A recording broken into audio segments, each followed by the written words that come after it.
Good morning. How is everyone doing today? Welcome to our Going Pro Talent Fund information session for 2021. My name is Joe Thierry.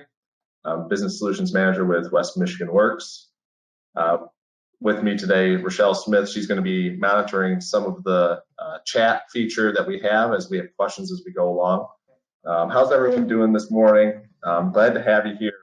Hope everyone is doing well and excited to learn about the Going Pro Talent Fund for 2021.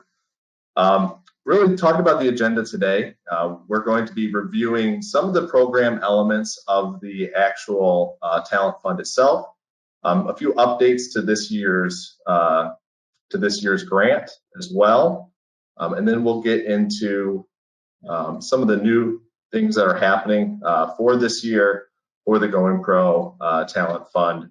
We're going to take probably about 20 minutes to kind of go over that information, and then we'll have the rest of the time for some question and answer for everyone in the audience.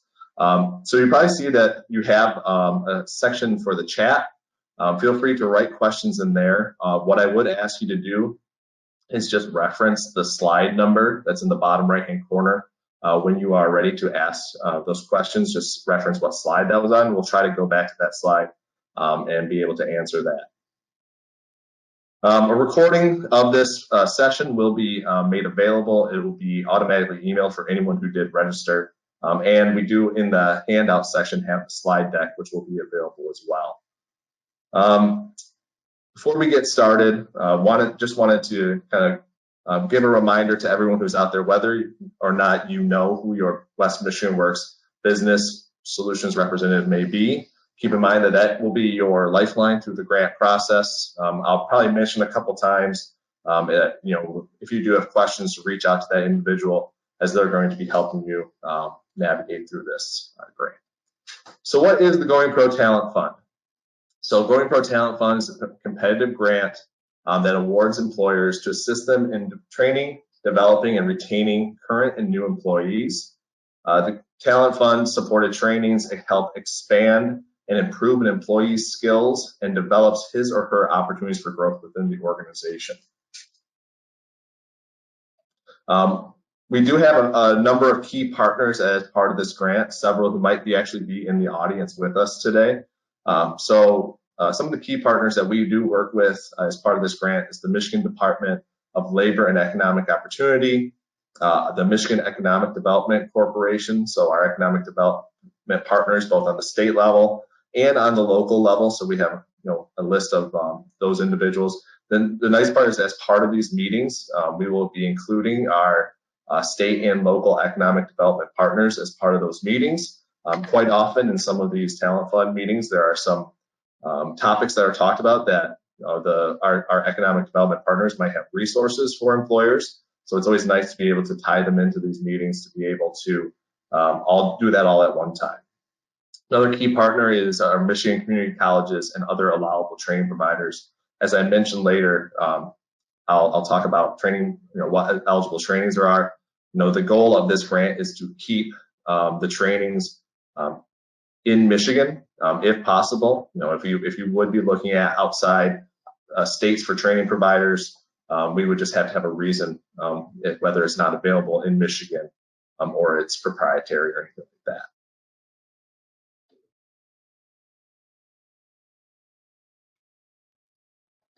So eligible employers for the grant itself, private sector, for-profit or nonprofit employers. Those who would not be eligible are places like governmental agencies, educational institutions, no quasi-public private entities, for example, federally qualified health centers. For each employer who is eligible, a business can apply for each location that they would have training needs for. One of the keys to kind of look at is if you do have multiple locations, and you have only a handful of people, maybe usually about 8 or less people per location that you're looking to add to a training plan, we can combine that into one application. However, if you have multiple locations that are quite large, quite often we'll see multiple applications for each location.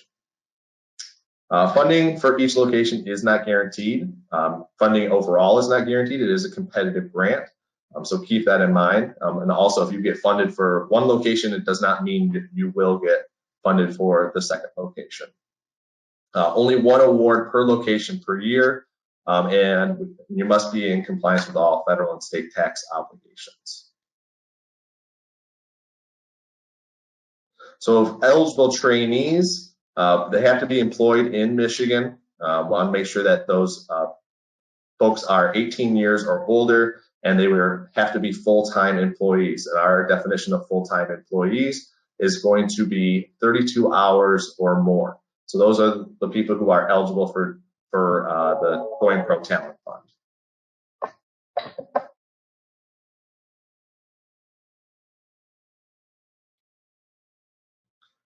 Looking at a training overview, key is that all training must expand and improve an employee's skills and develop his and her opportunities for advancement in the company. Classroom training must lead to a credential that is transferable and recognized by the industry, and the training duration has to be short-term in nature. So no training should exceed 6 months. That is outside of your apprenticeship training. That would be for usually an entire year, but we're looking at typically just 1 semester for reimbursement for apprenticeships. And all training cannot occur prior to February 1st, 2021. So that is the official start date for this year's grant. So when you start planning internally, when you're thinking about what trainings that your company would go to, when you're working with training providers, make sure that those trainings are not occurring and starting before February 1st of 2021. So what is the eligible types of training for the Going Pro Talent Fund? So the way I like to kind of talk about it is looking at it that there's 3 different types of buckets of training for the same grant. So there's classroom training for your existing employees, potentially, or for new hires as well. There is new employee on the job training, which is a wage reimbursement for those individuals that you'd be hiring during the grant period. And there's a reimbursement for your new USDOL, so Department of Labor, registered apprenticeships. You may have heard me say that all of these items are on a reimbursement basis. So keep that in mind as you are moving forward, that with any of this training, the training occurs, we get some different proof of training occurring, and we provide a reimbursement based on that. For the classroom training, we cannot exceed a $1,500 reimbursement per person. For the new employee on the job training or wage reimbursement, similarly, not to exceed $1,500 per person. And for the USDOL registered apprenticeships, we are not to exceed $3,000 per person. And the USDOL apprenticeships has to include both a classroom portion and a on-the-job learning portion of that as well. So what are some different types of training examples, specifically for your classroom training? This is not an exhaustive list, but some of the different types of examples would include things like your leadership training, project management, and some of your more technical skills like GD&T, blueprint reading, any type of IT certifications would definitely be eligible. If you have a training need and you are wondering if it is eligible, please work with your business solutions representative to deem its eligibility. We can look at the course description. We can look at how it impacts the organization as well. Keep in mind, there is that asterisk around leadership.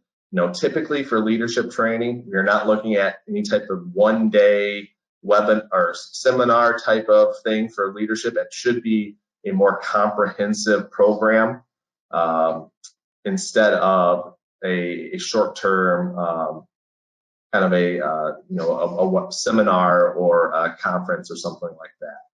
The other thing that we do need, which we'll be able to coach you on, is when you write your rationale around the leadership training, there has to be, you have to be able to show how this fits into your overall company vision going forward, and how it's a strategic move from the organization to be able to get this type of training. Virtual training is allowable, and keep in mind that virtual training is allowable as long as some of the following conditions would be met. So that, we want to make sure that the virtual training is only done if the training cannot be obtained locally. The training might not be within a reasonable travel time for you or your staff. It's not offered in the classroom. The training has to be instructor-led. Virtual training cannot be an online learning at the trainee's own pace. That's more of a on-demand type of training, so it has to actually be live instructor-led type of training. And the training must result in some sort of credential specific to that customized short-term technical skill. So examples of ineligible training would be things like soft skills. There's a variety of resources to get some of these type of trainings for free. So customer service, time management, conflict resolution, things like that would be considered soft skills. On-site training with wage reimbursement for current employees. So the only type of on-site training with wage reimbursement that we would be allowed through this grant would be for new employees. So someone that you're bringing into the organization during the grant period that needs that on-the-job training to get them ready to work at your location. That would not be eligible for any current employees. Only current employees would only be eligible for the classroom training component or an apprenticeship. Consulting to improve company processes. So really it's not any type of like payment for a consultant to come in and try to help you improve some of the processes internally. And finally, any type of seminar, conference, or workshop, those would not typically be eligible for reimbursement.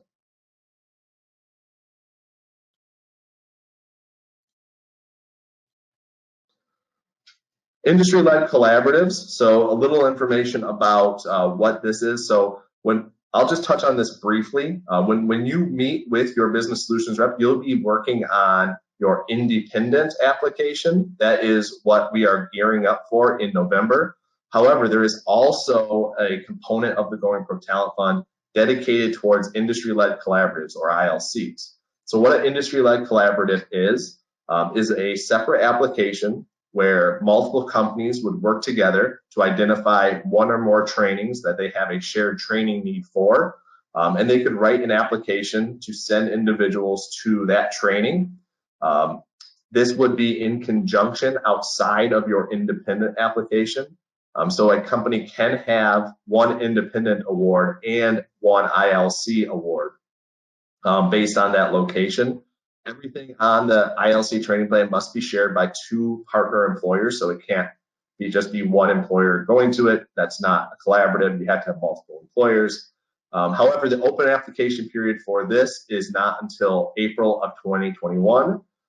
That's why we're not focusing on it as much right now, as the independent application for your organization itself is opening in November. So that's a little more pressing right now, so that's what we are specifically focusing on. However, just keep in mind that these are options. We try to pursue this with employers, try to identify employers with similar training needs. Quite often it works great to be able to either fill a class or bring a training provider into West Michigan that might not be located here, where you might not be able to fill that class specifically, but if other employers have that same training need, you can work together. We can connect some different people to make sure that that training can occur, and then we can potentially get some funding towards that. So important updates for 2021. So there is some slight changes to the grants that we'll talk about. Really, overall, for those of you who have been through this process, the grant process, the rules and regulations are quite similar, but we'll just kind of review a couple items and touch on a couple items that have been adjusted. So for apprenticeships, reimbursement for first-year U.S. DOL apprenticeships. So on this grant, we have to make sure that anyone that we are applying for that $3,000 of reimbursement for a Department of Labor registered apprenticeship is still within their first year. So in years past, there was a specific date on which they had to be registered with the U.S. Department of Labor to be considered for the grant. This year they've eliminated this specific date, and we have the guidance that we have to make sure that the apprentice is still in their first year for the course and on-the-job training that we are seeking reimbursement for.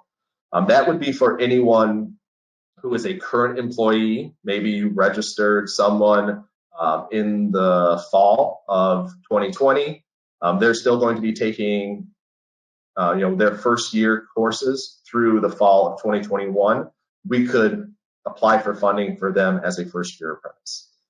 New hire apprentices, so that would be someone you are anticipating hiring next year. We could count anyone who would be hired and registered January 1, 2021 or later. So just keep that in mind as you build your training plan. If you do think you're going to be hiring apprentices next year from external sources, they would have to be hired and registered after January 1st of 2021. But that does not necessarily be the same for your current apprentices that you may have just registered. Some of this is just kind of some of the tricks that we can help you work through on your training plan. So always just ask your business solutions representative on how to best put that on your training plan, how to best maximize your reimbursement. And then one last note on apprenticeships is just to keep in mind that West Michigan Works has an apprenticeship success coordinator on staff.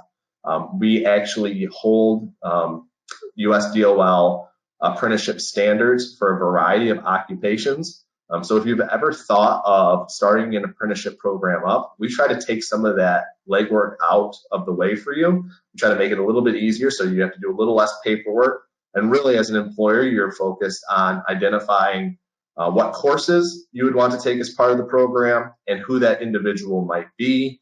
And this is a great time, if you have thought about starting a program, to consider it, as there would be potential funding available through the Going Pro Talent Fund. So targeted populations, this is something that is similar to years past. So this would be an incentive or a little bonus that would be considered for those people that you hire or train. So some of the different targeted populations that you have would be for veterans. So if you are hiring a veteran, active military reservist, an older worker, or a returning citizen, there is a potential $500 reimbursement bonus on top of the reimbursement that you would be normally getting, at either $1,500 or $3,000 for an apprentice. There is some documents that are required upon billing that we do need to prove that they are one of these targeted populations. And when we would get that, we'd be able to provide an extra incentive. A new targeted population for this year's grant would be individuals that are on your training plan, whether they would be someone who is newly hired into the organization or a current employee who is going through some other type of training. If you have an individual on your training plan who completed their training and also at the same time within the period of the grant was able to achieve at least 75% completion or completion of their high school diploma or equivalency program during their work hours, there would be a extra incentive of $1,000. So that could be someone who's going to training and you could get up to $1,500 of reimbursement if at the same time they were doing their high school completion and they either got 75% or completed it. We'd be able to seek an additional $1,000 of reimbursement. One thing to keep in mind is even if someone would be in multiple of these categories, you cannot double dip on the different targeted populations. We would choose one and we would go for that one. So looking at this year's grant, the training start date. So as you start to put together your plan internally of what your organization plans to do in terms of what your hiring needs are, what your training needs are, as you start to put that to paper and work with our team on how to maximize your reimbursement, keep in mind these important training dates. So the training start date, no training can occur prior to February 1st. So we want to make sure that when you're working with different training providers, when you're identifying what those trainings that you are planning to do might be, that you are making sure that those occur after February 1st of 2021. The grant is available. It's a year-long grant. So we have to make sure all training end dates are on January 31st, 2022 or earlier. So any classroom training would have to be completed by that date. The other piece is that we would have to make sure that any new hire would not only finish their on-the-job training hours, but would have to meet a 90-day retention by the end of January 31st as well. So when you're planning out your new hires for the grant period, you're not really planning out your new hires for the entire year. It's more, you're looking probably about 3/4 of the year for those new hire numbers. So just keep that in mind as you work with your business solutions representative and you're planning out what that might look like, is that you have to include that 90-day retention for new hires. If that retention period sounds confusing to you, or if you're new to the grant, talk to your business solutions representative. We did have a video that went out a few weeks ago where I went into a little more detail on how that exactly looks in terms of hire date versus finishing training versus retention. It will give you a pretty good idea on the specifics for that. But just know, as part of the new hire reimbursement, those new hires have to stay with the organization for a period of time, and that period of time is a 90-day retention to get the full reimbursement.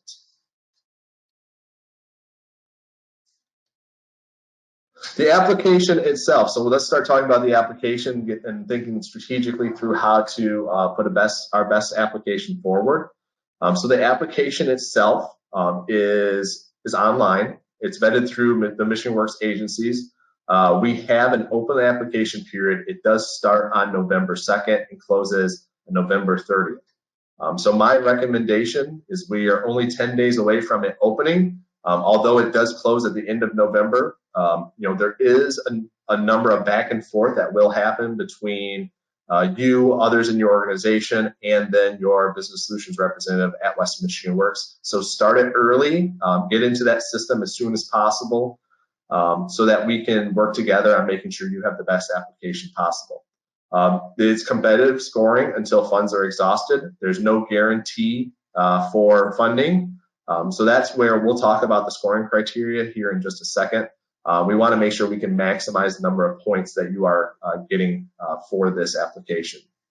We do require training proposals. So if you are going to be seeking reimbursement for any classroom training for your current employees, we will require that you have a training quote and course descriptions from the training provider.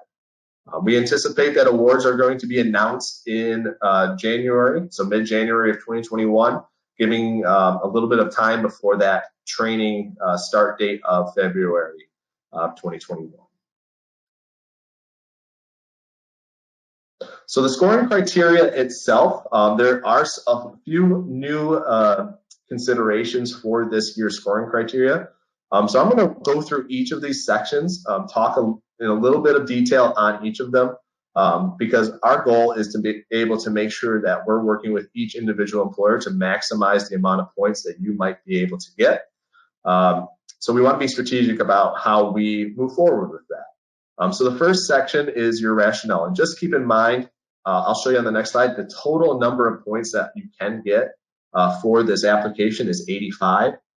So as you can see in the rationale, you can get up to 45 points. That's over half of the points available within this rationale section. So that's why we take this section very seriously. We want to make sure that we have well-crafted rationales. We will provide you with a little bit of guidance on what to include in that rationale. But the basic sections are your introduction. So that's going to be your introduction to your organization, your footprint in Michigan, what you do, who you work with, and just kind of give a background of your organization and how you get involved with the community.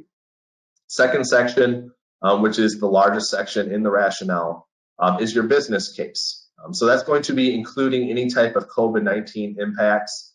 But really looking at, the status of the industry, what type of challenges you're dealing with, and all of these items will be discussed as we have fact-finding meetings with each organization, talking about just some of the different things that you're dealing with, some of the talent issues, some of the talent challenges that you have as an organization, and what you are moving through, and what your training is going to help. So then the final section is the tie-in to training needs. So for each training that's listed on your training plan, we will have a separate paragraph outlining what the training is, how it addresses some of the issues that are defined in your business case, how it impacts not only the organization, but how it impacts the individuals who are going through that training as well.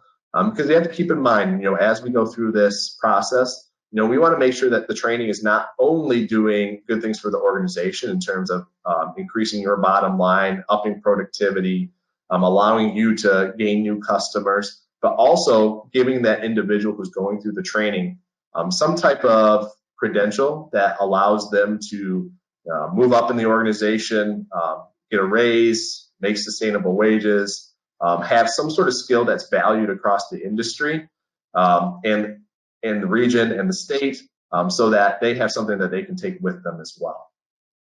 So will have some extra guidance for you, and as you work on that rationale, put a draft together, send it over to your business solutions representative. They'll take a look at it. They'll give you some ideas on where you might be able to beef some items up, where you might be able to add a little bit or take a little bit away.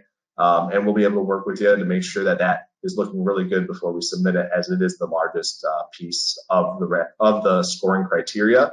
And it is somewhat the most flexible as well. We have a sliding scale from 0 to 45, and it is upon the viewer's discretion, so we want to make sure that looks really good. The next section is your employer contribution section. So that is more or less your skin in the game as the employer. So if you are asking for a total of $30,000 in reimbursement, we have to make sure that you have at least a one-to-one match, $30,000 of employer contribution also going towards this grant. That does not mean that we have to show a check that's cut for that amount to anything, but that would be you working with your business solutions rep to uncover what those dollars might be. So things that would go towards your employer contribution. One thing would be the cost of the training above and beyond what your reimbursement is. For example, let's say you have a $2,000 training you're sending one person to, you get reimbursed $1,500, $500 you're still going to be ending up paying for. That $500 would go towards your employer contribution. The wages of your employees while they're in training. You figure out how many hours that they're in training, multiply that by trainees and their wage. We'll add all of those things up. Any type of travel cost that might go along with training, any type of equipment or technology that you're purchasing that goes along with that training are all things that can go towards that employer contribution number. We just have to make sure that equals a one-to-one match to get the full 5 points for that category. If your applicant has fewer than 100 full-time employees, you get 10 points. So that's either you have it or you don't. So that's where, if you are at a larger organization, we're going to work with you to make sure we can try to maximize your points in other places. This is trying to incentivize some of the smaller organizations to apply for the grant. We will take a look at what proportion of your trainees are new employees, so new hires as part of the grant. In last year, it was required to have 50% or more of the trainees be new hires to get up to the 5 points. This year, with COVID-19 considerations, the state has dropped that to 40%, knowing that it's a little bit harder to find new hires in this environment. So basically what you're looking at is if you have a total training plan of 40 people on your training plan, and you have 20 of those 40 are new hires, you would get 5 points. And then obviously there's a sliding scale down. If you have less, get 3. or if it's just classroom training for current employees, you might be forfeiting some of those points. So that's where you can work with your business solutions rep to make sure that your percentages are lining up with where you want them to be based on your talent needs. Moving forward with the application, the next section is looking at whether or not your training plan includes any USDLL registered apprenticeships. If it does, you will get 5 points. If it does not, you will not get those 5 points. Another reason, when I mentioned and talked about apprenticeships, of why it would be a great idea if you are considering an apprenticeship program to work with our apprenticeship success coordinator to set up that program, as it would directly affect how many points you are getting as part of this application. The next section for 5 points is your application would include a minimum of at least one training in partnership with a college, university, community college that results in earned college credit that could be applied towards a certificate or degree.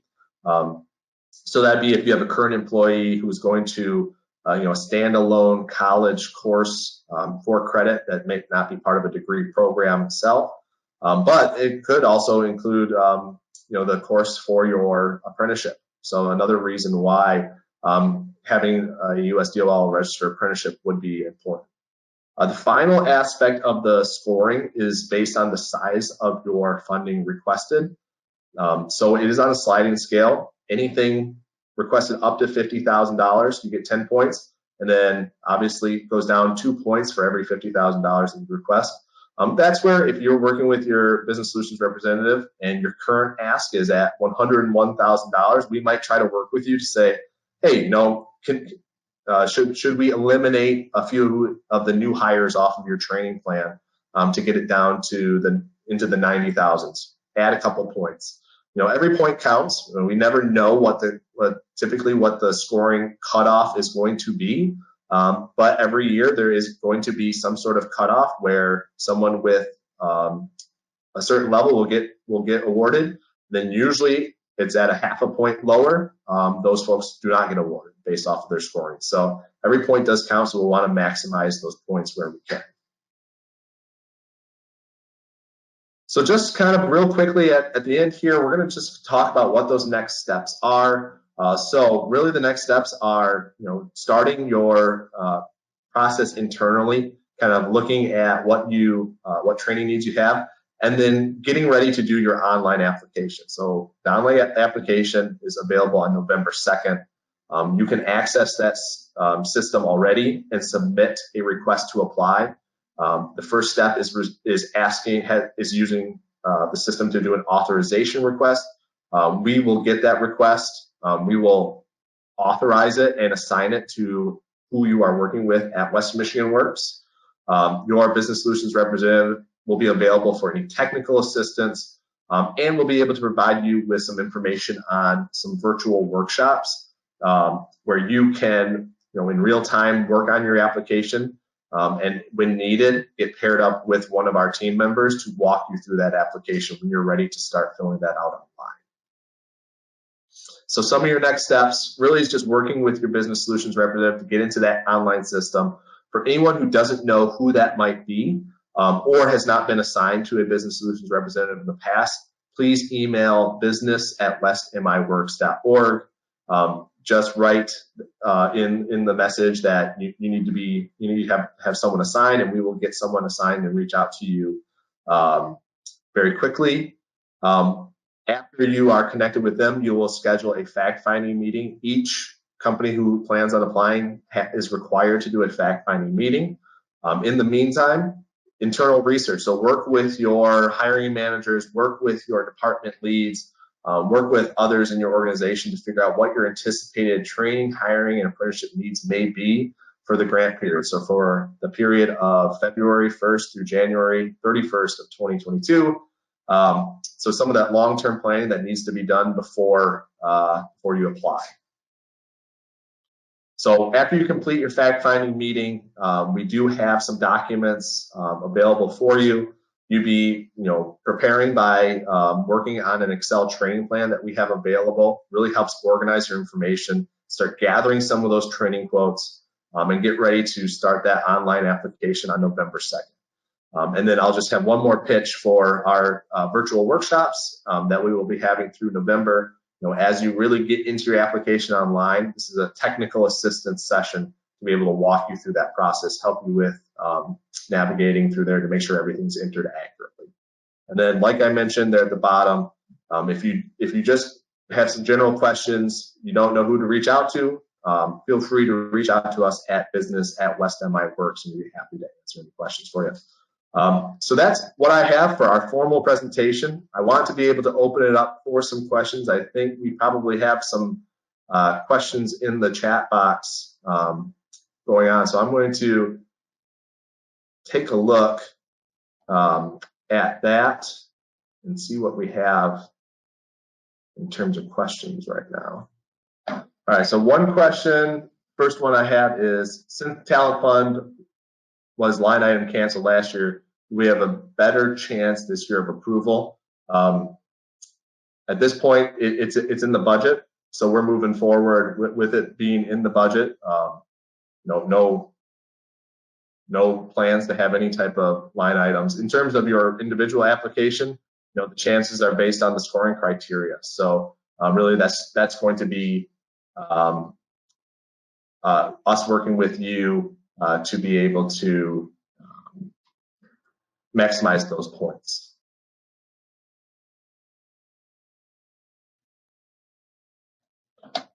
One question here, moving through the questions.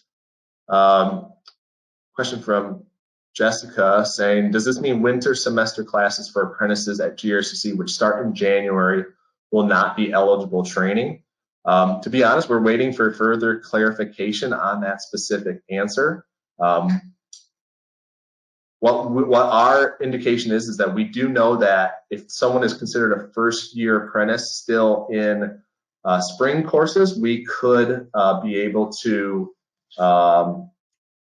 make sure that that is listed on the training plan. We are hoping to get an answer from the state specifically about winter semester classes here this week. So our business solutions representatives will be able to work with you if those are eligible to make sure that they are on your training plan. Question here, so because of COVID, a Zoom training is acceptable? Yeah, so online trainings are acceptable as long as they meet some of the different criteria that we were trying to look at. So some of those criteria would be if the training is not available locally, if the travel requirements are not attainable for employers, things like that. Question says, what if with COVID we sign up for a face-to-face training, but the trainer chooses that is too dangerous? I mean, if the training provider would deem that they can't do an in-person training, I would look at that as something that would qualify as a good reason why the training would have to be virtual. I think we would be able to accommodate that, submit that reasoning to the state, and make sure that that training still is able to occur. One question on slide number 10. So I'll go up to that. So it says, can you speak further on bullet point number 2? So on-site training with wage reimbursement for current employees as an ineligible training expense.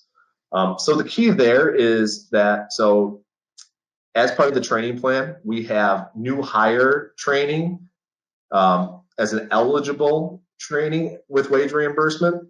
So you are looking at what people you're going to hire during the grant period, and the training that we are reimbursing is their on-the-job training. So what we're looking at here is if you have a current employee doing on-the-job or on-site training of just their job, would not be eligible. So if you have someone who's already in the organization and they're just going to be doing some internal training with a mentor, that would not be considered something for reimbursement. It would have to be for current employees, they would have to go to a third-party classroom training.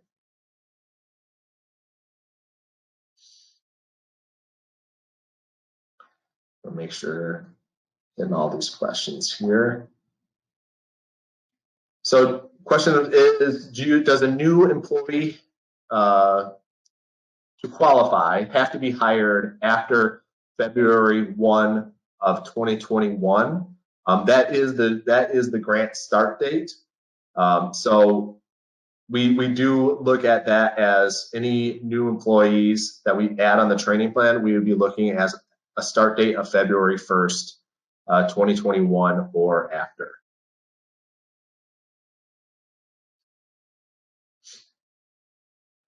Question on how does a company get approval for leadership training if we can't use seminars, workshops, or conferences?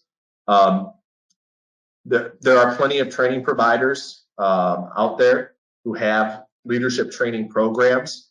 The key is typically, you're not looking at a seminar that's a one-day seminar, a one-day workshop to train your next set of leaders. We'd be looking at a more comprehensive leadership program. That there are plenty of training providers out there. If you have any questions on potential training providers that others have applied for in the past, we could provide some information, although we can't necessarily let you know any training provider over the other.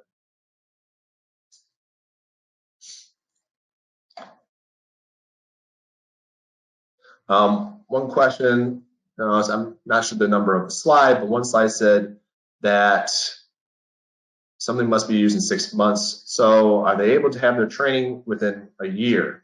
The only thing about 6 months, let me pull up the slides and see where we're referencing to. Any single training should not exceed 6 months. So that the only thing about completing training within 6 months is a single training should not be over the course of more than 6 months. Should be trying to look at it as a short-term training. The training plan is over the course of a year, February 1st through January 31st of 2022, but no single training should be over 6 months.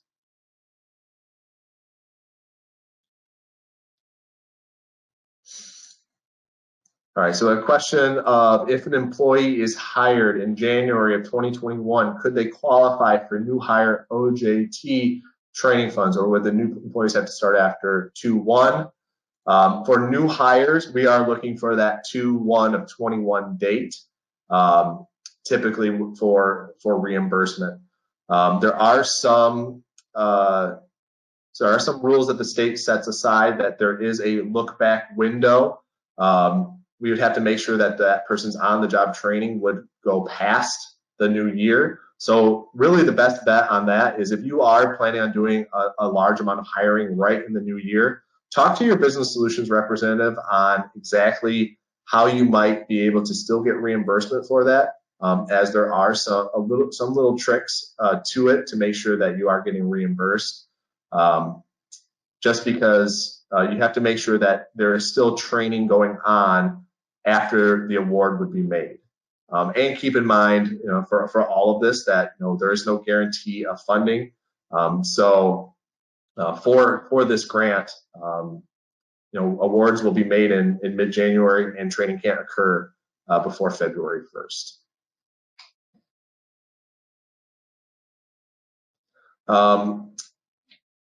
Question: will it make a difference if we turn the application in on November 3rd versus November 25th? Meaning, does it make it more likely to be awarded to turn it in first?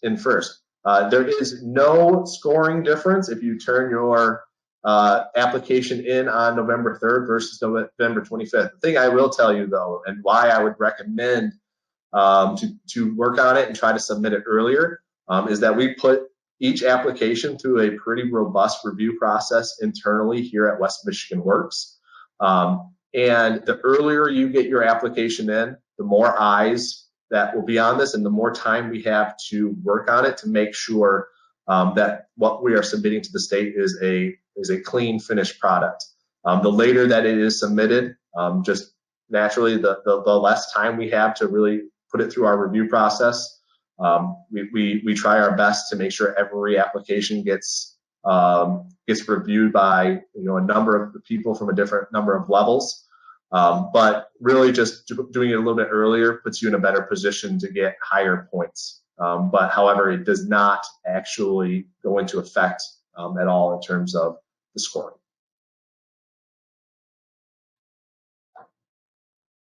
All right, slide 17, got a question on a definition for a new hire.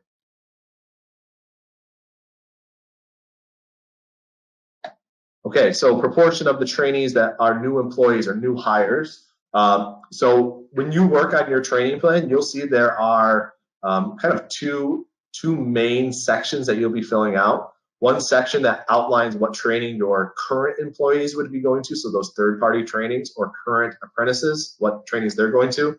And then one section will be specifically on your projections on the new hires you'll be hiring into the organization during the grant period, and what training that they will need. So the new hires are people who are not currently with your organization. So there'll be people who you are hiring and have a hire date of sometime within that grant period.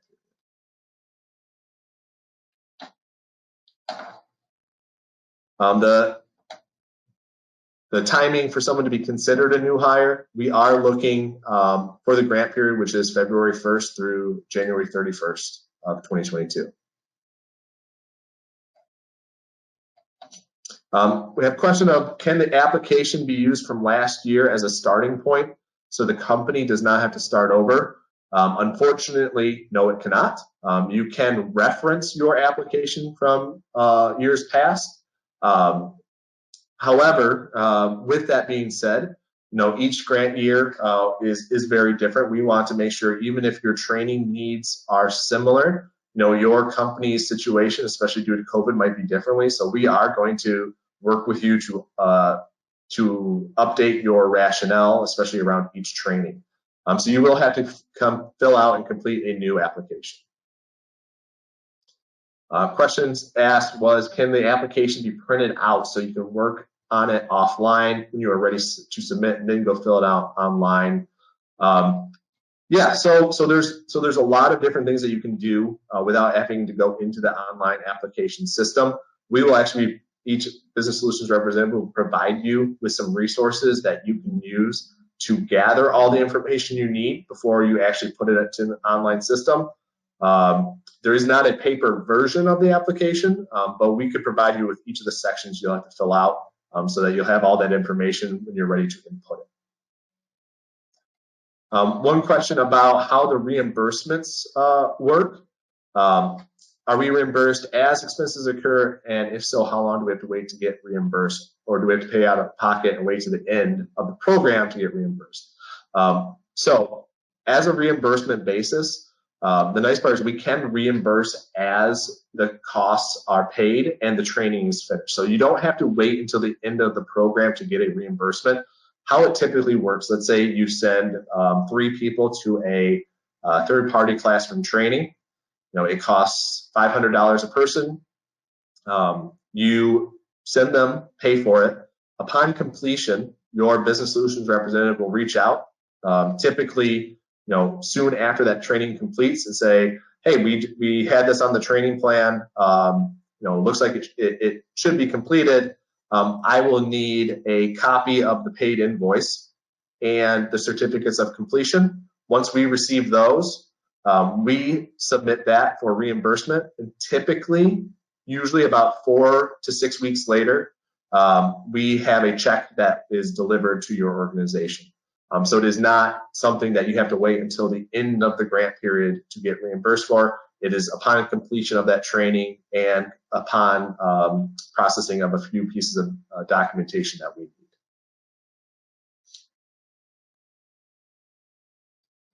Question on scoring criteria for both 100 employee and size of funding. Is it based on location or company overall? So it'd be based on that application. So if you are applying for a specific location, you would put the number of employees based on that location. Question on if the webinar will be available for us to review. Yes, it will. A recording will be sent to you.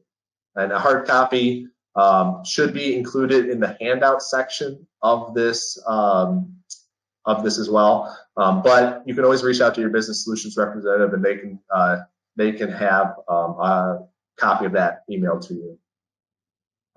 Question about if temporary employees qualify. They would have, no, they do not. They'd have to be full-time permanent employees to qualify for this grant, full-time at 32 hours.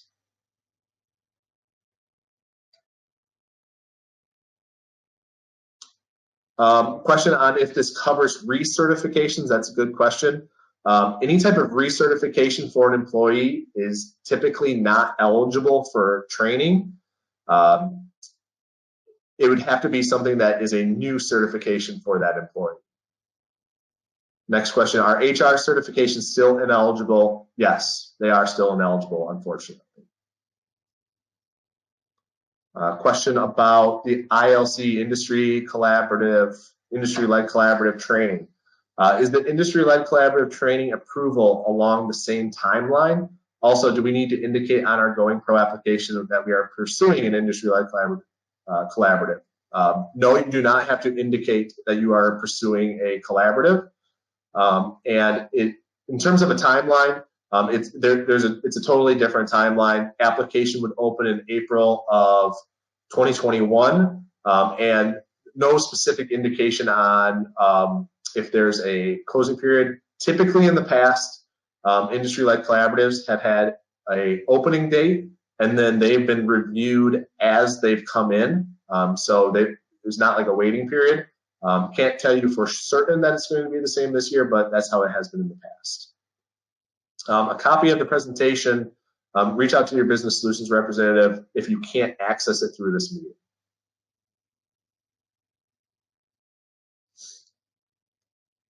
Some questions specific eligibility requirements.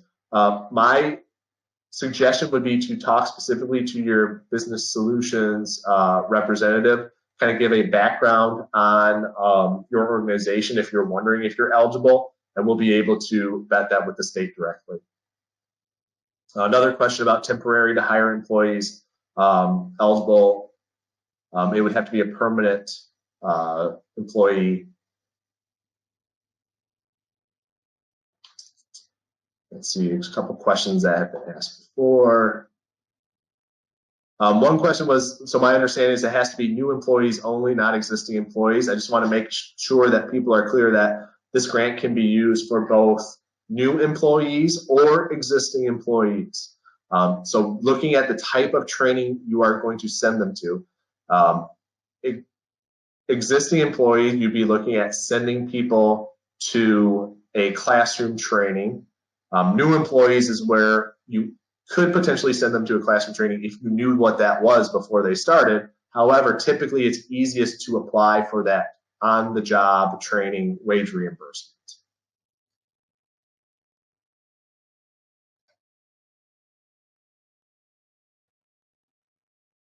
So what question about if you purchase new software program to update your current system, would the cost of software be reimbursed? No, the cost of software itself could be a employer contribution that goes towards that match on the scoring criteria. However, the only thing that would be reimbursed would be if there was a specific training cost along with that to be certified on that software to use it. What is considered low pay, high turnover job? So that is a good question. So I would refer to your business solutions representative, but generally the grant provides us the guidance to say that that you must be paying a prevailing wage based on the region. So talk to your business if you're curious if your positions would be in that boat. Talk to your business solutions representative. Typically, we're looking for positions that pay a sustaining wage. We usually look at items that are at least $13 an hour or higher. But if you feel like if you're close to that and there's some other considerations, talk to your business solutions representative.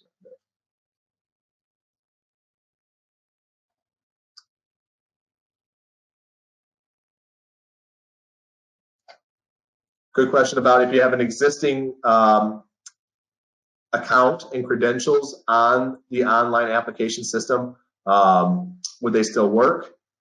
Yes, they should still work. It would also be the same credentials as your Pure Michigan Talent Connect logins. If you have tried to log in and it is not working, talk to your business solutions representative. We can work on how to troubleshoot that.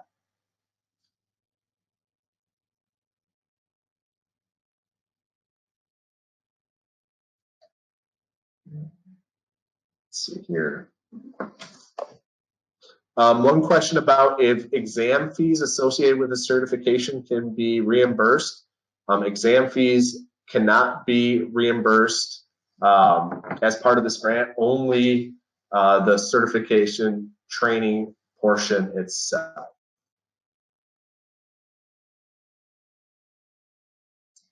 Question on the new hire OJT funds. Does it require submission of employee personal information or sign off?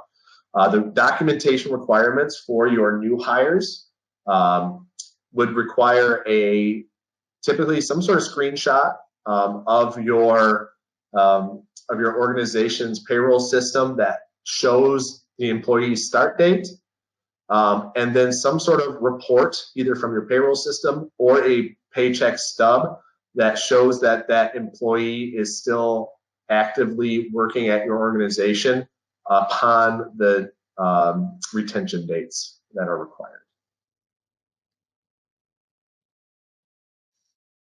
Seeing if there are one question about if an employee can take more than one training class. Yes, they can.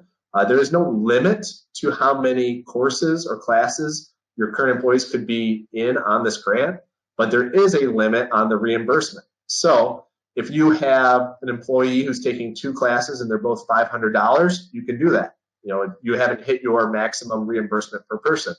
If you have an employee and they're in a class that's $2,000 and they're also going to be in a class that's $500, we may not include that class that's $500 on the training plan because you're already meeting your maximum reimbursement with that class that's $2,000. And if we have it on the training plan, we have to collect documentation that they completed it to get reimbursement for that individual as a whole.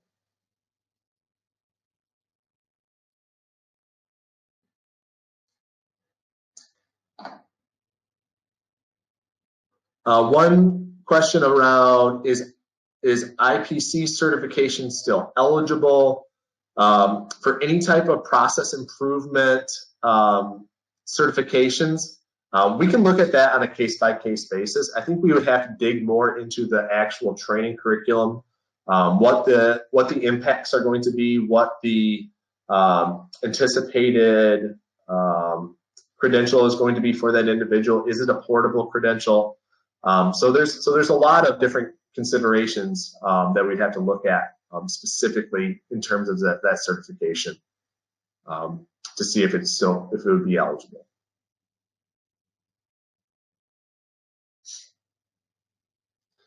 Question on applicant employees, fewer than 100 employees. It's like based on what date, application date, or the end of January 31st, 2022. It would be based on when you are applying. So you are going to be filling out how many employees your organization has based on the date you are applying. Can we clarify that employers can view and print out last year's application and copy the information to the new app? Right. So yeah, for anyone who's wondering, if you filled out an application last year and you want to access your information, you can access that, you can print it out, you can copy and paste into a Word doc or into your new application. You just can't copy your application from last year in the system and have it for this year. You have to actually manually take that information into a new application. Question on what if a person is promoted into a leadership role? How does it affect new hire versus new role funding? We have some people being considered for promotion. So any type of promotion would not be considered as a new hire. So for new hires, that is new to your organization, not someone in a new role. So for anyone who would be a promotion, that's a current employee. If they are going to a third-party classroom training, they would be eligible for some type of reimbursement for that training, but they would not be considered for a new hire as a promotion. Can the cost of a certification exam be, I think we went over that one, no cost of certification exams, that could go towards your leveraged or employer contribution, but can it go towards your contribution? Yes. So cost of certification exams may be counted as your part of your employer contribution.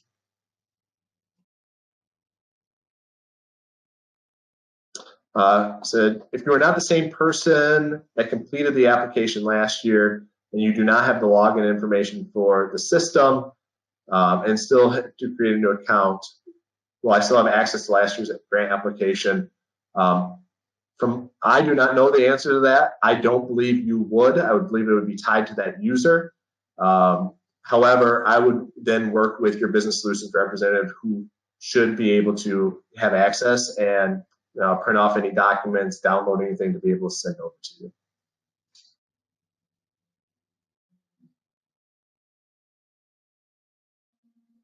So question on slide number 3.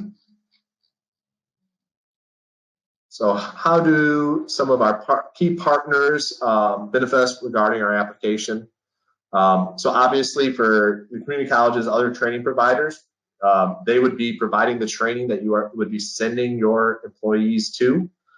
So they are a key partner. One of the reasons I think in West Michigan we do so well in terms of the funding we receive is because our training provider partners are very good at accommodating multiple different training sessions. They're very flexible in their scheduling, and they work hard at making sure that they meet your needs.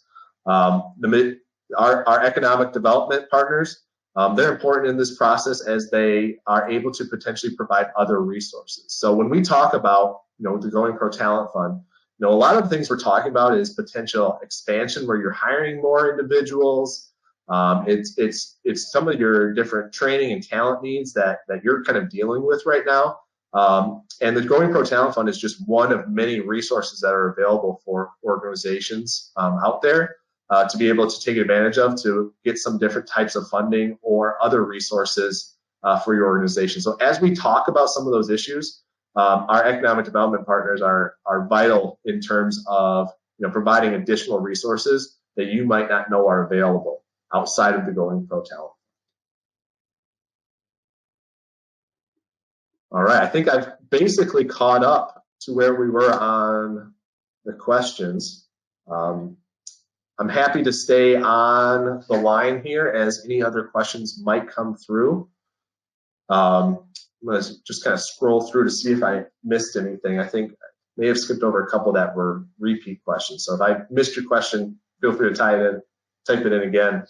But I think that's about all we have in terms of the presentation today. So I appreciate everyone hopping on the call. Like I mentioned earlier, just kind of taking a look at what your next steps are. At this point, if you want to apply for the grant, make sure that you are working with your business solutions representative. If you don't know who that is, a reminder, business@westmiworks.org. Start conducting some of that internal research for your organization and start reaching out to the training providers that you feel like you want to work with to start gathering some of those training quotes as well. There was a question about our Microsoft application, Excel, Word, PowerPoint training ineligible for Going Pro Talent Fund. Yes, they are ineligible. No Microsoft training, suite training is eligible for this grant. Well, what counties does West Michigan Works cover? We cover a 7-county region. Really, it's Kent County and a lot of the surrounding counties. So Allegan, Barry, Ionia, Montcalm, Kent, Ottawa, and Muskegon. Comment in here, currently working with gathering information for a company that I need to relay back to them. Yes, the best advice for anyone or any partners out there, if I have any company that's interested or going through the planning process, if they haven't already, to reach out to their business solutions representative. One question about defining high turnover, that might be difficult to do. However, we look at that retention period of you have some level of training plus a 90-day retention. If you have a certain position that you know would not typically make a 90-day retention, I think we could assume that would look at as a high turnover type of position. We want to make sure that anyone that we're having on that grant, we have confidence will make that 90-day retention day. Question on if a company is not in our 7 counties, can they work with another Michigan Works work with them? Yes, there's Michigan Works staff across the state, covering the entire state. So if you're in a county that is not located in our 7-county region, you can work with that other Michigan Works agency. If you are at a company that has multiple locations, so let's say your main office is in Ottawa County, and you have another office on the east side of the state. If you want to just work with West Michigan Works, we can do that. Just let us know that you'd be applying for that other county as well, the other location, and then we will make sure that we alert that Michigan Works that we are working with you. Is a pre-registration required in order to fill out the application beginning November 2nd? If so, what is the link? So work with your business solutions representative. We will provide the link for the online application system. It is also available on the state's website. So if you just Google Going Pro Talent Fund, there is a link for the online application system. And in terms of pre-registration, really what there's an authorization request. So you would start the process by creating an account, putting an authorization request in to apply. We receive that and we will authorize it and make sure it's assigned to the business solutions representative that you are working with. Schedule your fact-finding meeting with your business solutions representative so that we can make sure that we have plenty of time to submit that application. So I'm gonna stay on here for another minute or two, see if there's any other questions that come up. But otherwise, thank you for joining us, and we look forward to working with you through this process.